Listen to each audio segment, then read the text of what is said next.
সংগ্রামী যৌথ মঞ্চ এবং চাকরি প্রার্থীদের 9টি মঞ্চ এবং তার সাথে আরো কিছু সামাজিক সংগঠন তাদের যে যৌথ প্রেস কনফারেন্স, সেখানে আপনাদেরকে সকলকে স্বাগত জানাচ্ছি। কিছুদিন আগে আরজি করে এবং তারপরে শক্তিগড়ে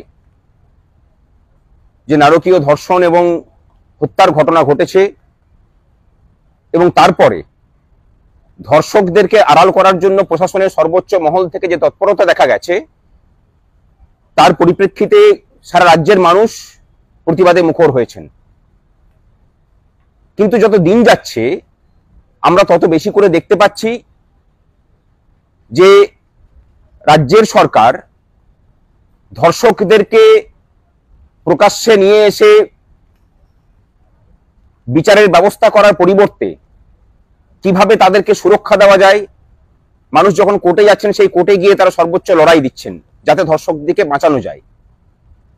এমনকি সুপ্রিম কোর্টের বিচারপতি পর্যন্ত বলেছেন যে তার 30 বছরের বিচারকের জীবনে তিনি এই ধরনের ঘটনা দেখেননি। এটা আমাদের কাছে, গোটা জাতির কাছে লজ্জা। এটা আমরা সবাই বুঝতে পারছি। এই যে অন্যায়, এই যে অবিচার, তার প্রতিবাদে মানুষ পথে নেমেছেন। এটা কিন্তু শুধুমাত্র আরজি করের ঘটনার প্রতিবাদেই কেবলমাত্র নয়, বরং তার থেকে বলা ভালো বিগত 12 বছর ধরে যে বেআইনের শাসন, আইনহীনতার যে অবস্থা রাজ্য জুড়ে চলছে, মানুষের এই যে স্বতঃস্ফূর্ত প্রতিবাদ, সেটা তারই বিরুদ্ধে। আমরা এই অবস্থায় মনে করছি যে সমস্ত অন্যায়টা পরিচালিত হচ্ছে নবান্ন থেকে। মুখ্যমন্ত্রীর কাছেই রাজ্যের স্বরাষ্ট্র দপ্তর, তার কাছেই স্বাস্থ্য দপ্তর, তারপরেও এই ঘটনা দিনের পর দিন ঘটে চলেছে। এই মতো অবস্থায় আমরা ঠিক করেছি যে আমরা সম্মিলিতভাবে আগামী 27 তারিখ হাওড়া স্টেশন থেকে জমায়েত হয়ে নবান্ন অভিমুখে যাত্রা করব এই ঘটনার বিচার চাইতে।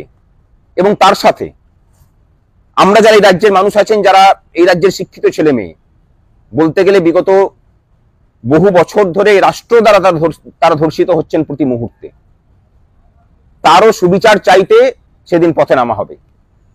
এই রাজ্যের সাধারণ মানুষের কাছে আমাদের আবেদন যে এই সময় কোনো দলাদলি, কোনো ভেদ, কোনো ধর্মমতের বিভেদ নয়।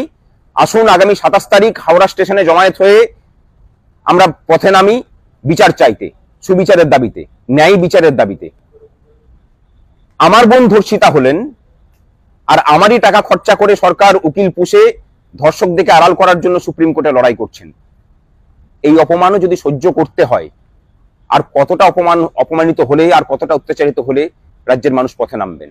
এই প্রেক্ষাপটে রাজ্যের যত অরাজনৈতিক বা দলীয় রাজনীতির বাইরে থাকা সংগঠন আছেন, তাদের সকলের কাছে আমাদের অনুরোধ, আগামী 27 তারিখ আসুন হাওড়া স্টেশনে আমরা জমায়েত হই।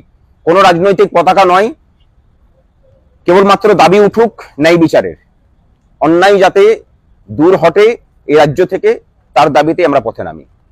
এবং পুলিশ বন্ধুদেরকে বলছি, যার কতদিন মুখ বুজে অন্যায় সহ্য করে থাকবেন, ওই দিন আপনারাও পথে নামুন। আর যেসব রাজ্যবাসী আগামী 27 তারিখে কলকাতায় আসতে পারছেন না, তাদের কাছে অনুরোধ করছি, আপনারা প্রত্যেকটা থানাতে ওই সময়টাতে ঘেরাও করুন। 1টার পর থেকে ঘেরাও করে রাখুন।